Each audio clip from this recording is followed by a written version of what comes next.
Tras o rexeitamento por parte da oposición da parcela proposta polo Goberno de Ribeira para o futuro centro de saúde, o alcalde mantivo un encontro co conselleiro de Sanidade. O rexedor local expuxo a inexistencia de parcelas dispoñibles para uso dotacional, polo que sería necesario realizar unha modificación puntual do pexón para contar con terreos adaptados ás necesidades de edificabilidade que exixe a instalación. Que non só é un novo edificio, sino que estamos a falar de máis servicios. Solo o que son consultas son 6 consultas máis. Pensen que se quer levar a área de salud mental, que se quer levar fisioterapia, que se quer contar con o que son pois unhas instalacións adecuadas para o personal que está ali, poder separar de pediatría de outros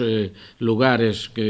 cousa que non ocorre no centro actual, e, polo tanto, non hai outra posibilidade que darlle ese solar a disposición dos Sergas, cousa que foi imposible. Este proceso implicaría un longo período de tramitación, polo que se estudará a ampliación provisional do actual centro de saúde mediante a cesión de algún dos espazos do edificio anexo da Casa do Mar. O que falamos foi de intentar conseguir unha ampliación provisional dese centro de salud. Temos que facer as gestións para poder ver que outra alternativa se dá pois ao que son ali a sala que en estos momentos sirve como pequeno auditorio, incluso o que é o Club dos Jubilados e as oficinas que pudera ter o ISM. Esos son os únicos espacios cos que se podería contar e, polo tanto, hai que falar